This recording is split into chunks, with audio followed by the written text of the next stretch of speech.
morning everyone. Today we read chapter 11, class 3rd, page number 99, Our planet, the Earth. The Earth is the third planet in our solar system. हमारी जो पृथ्वी है वह सौर मंडल का तीसरा ग्रह है. It is the only known planet that has life on it. यह एकमात्र ऐसा ग्रह है जिस पर जीवन संभव है. It has water, air and sunlight. यहाँ पर पानी, हवा और सूरज का प्रकाश सभी पाया जाता है. This helps plants, animals and human beings to live on it.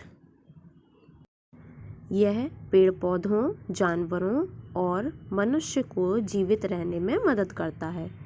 About 70% of the Earth's surface is covered with water. हमारी पृथ्वी की सतह का 70% भाग जल से घिरा हुआ है. This makes it appear blue from space. यह अंतरिक्ष से नीले रंग का दिखाई देता है.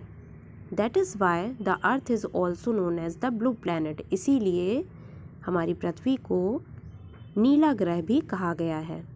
यही कारण है कि हमारी पृथ्वी को नीला ग्रह कहा गया है, क्योंकि हमारी पृथ्वी का 70% भाग जल से घिरा हुआ है और जब स्पेस से, अंतरिक्ष से नीचे हमारी पृथ्वी को देखा जाता है तो यह नीले रंग की दिखाई देती है.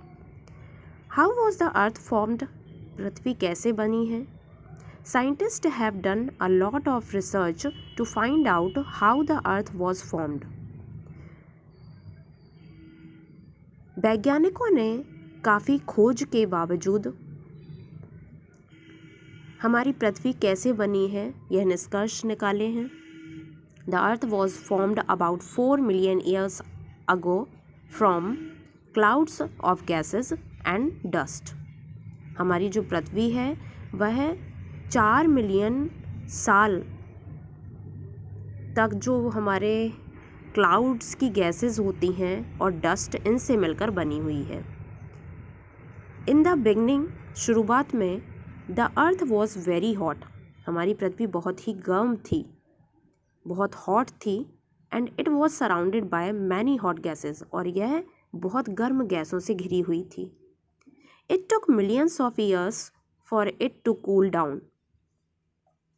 और बहुत मिलियन सालों तक लग गए इसको ठंडा होने में. The hot gases turned into clouds. जो गर्म गैसें थीं वो बादलों में परिवर्तित हो गईं. These clouds caused rain. और इन्हीं बादलों से फिर वर्षा हुई. The rain water collected on the ground. जो रेन वाटर है वो ग्राउंड में कलेक्ट होने लगा. And formed oceans. और इस तरीके से समुद्रों का निर्माण हुआ, महासागरों का निर्माण हुआ. Hence the temperature of the earth became stable. अब हमारी पृथ्वी का जो तापमान था वह स्थिर था. ड्यू टू दीज कंडीशंस, इन स्थितियों के दौरान life began to appear on the earth. फिर हमारी पृथ्वी पर जीवन संभव हुआ. Scientist also believe that the life of the earth first appeared in water and then on land. हमारे वैज्ञानिक भी बताते हैं कि पृथ्वी पर जीवन सबसे पहले पानी पाया गया हमारी पृथ्वी पर. उसी के ज़रिए फिर यहाँ पर लोगों ने रहना चालू किया. शेप ऑफ द अर्थ. हमारी पृथ्वी का शेप कैसा है? In earlier times people believed that the shape of the earth was flat. पहले के लोग यही समझते थे कि हमारी पृथ्वी का जो आकार है वो फ्लैट है. They had a common misconception that if something goes beyond the edge of the earth it would fall down. और फिर उसके बाद कई सारे ऐसे मत रखे गए सभी के द्वारा अलग अलग कि ये फ्लैट नहीं होती है, राउंड होती है. तो some sailors took off a journey to reach the edge of the earth. फिर क्या हुआ? कुछ जो सेलर्स थे उन्होंने इसका पता लगाने के लिए एक यात्रा की। They travelled long distance but reached at the same point from where they had started. लेकिन जब उन्होंने एक लंबी यात्रा की तो वे वापस वहीं आ पहुँचे जहाँ से उन्होंने अपनी यात्रा शुरू की थी। This could be possible only when the path covered by them was round. और इससे उन्हें ये ज्ञात हो गया कि जो हमारी पृथ्वी है उसका राउंड पाथ है, मतलब एक रास्ता है जो बिल्कुल गोलाकार है, घूमकर वहीं आ जाता है। So they were convinced that the earth was not flat but round in shape. तब उन्होंने बताया कि अर्थ जो है वो फ्लैट नहीं है बल्कि राउंड है। The photographs taken from space have proven that the earth is Indeed round. और तब अंतरिक्ष से कुछ फोटोग्राफ्स ली गई हमारी पृथ्वी की, तब भी पता चला कि हमारी पृथ्वी का जो शेप है वो राउंड है। The question that arises here is if the earth is round why does it appear flat to अस।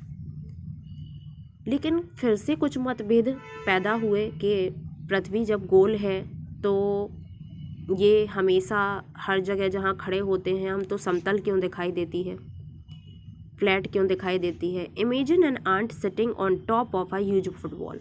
तो इसके लिए भी एक एग्जाम्पल देकर समझाया गया कि आप ये सोचिए कि यदि कोई एक चींटी होती है वो फुटबॉल पर खड़ी है किसी जगह पर, ठीक है, फुटबॉल के किसी भी एरिया में खड़ी है, तो the ant is like a tiny dot on the football. तो फुटबॉल पर वो एक चींटी जो है वो एक डॉट की तरह दिखाई देगी।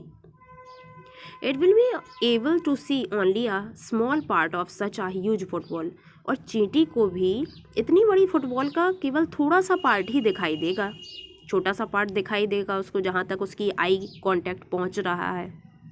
तो this visible part of the football would appear flat to the ant. तो वो जहाँ तक देख पाती है वहाँ तक उसे अपनी फुटबॉल का जो शेप है वो फ्लैट दिखाई देगा। So it might think that the football is flat. तो वो सोच लेगी कि हाँ फुटबॉल का जो शेप होता है वो फ्लैट होता है। What would the football look like if the ant saw it from a distance. और यदि वही चींटी बहुत दूरी से उस फुटबॉल को देखती है तो उसे दिखाई देगा कि जो फुटबॉल होती है वो राउंड शेप की होती है। Similarly we occupy a tiny space of the earth. और इसी के समकक्ष वैसे ही हमको भी ऐसा ही दिखाई देता है। अगर हम पृथ्वी के किसी एक पार्ट पर खड़े होते हैं तो हमको यही दिखाई देता है कि हमारी पृथ्वी तो फ्लैट है, हमको कहीं से भी राउंड दिखाई नहीं देती है। So the part of the earth surface that we are able to see appear flat to us. हमारे लिए तो वो फ्लैट ही पार्ट होगा जितना भी हम देख रहे हैं। पृथ्वी हमने पूरी तो देखी नहीं है एक जगह खड़े होके कि हाँ वो राउंड होती है। Have you ever visited a sea shore. क्या आपने सी शोर किसी समुद्री किनारे पर जाकर विजिट किया है? If yes then you might have seen a ship sailing beyond the horizon. तो आप देखते हैं कि जो शिप होती है, जहाज होती है, वो पानी का कैसा भी बहाव होता है वो ऊपर नीचे होकर चलती रहती है। Which part of the ship disappeared first, the top और द बॉटम। जहाज में से यदि कोई देखे तो उसे ऊपरी हिस्सा दिखाई देगा, निचला हिस्सा दिखाई देगा, कैसा उसका सी विज़न कैसा रहेगा? It is the bottom of the ship that disappear first.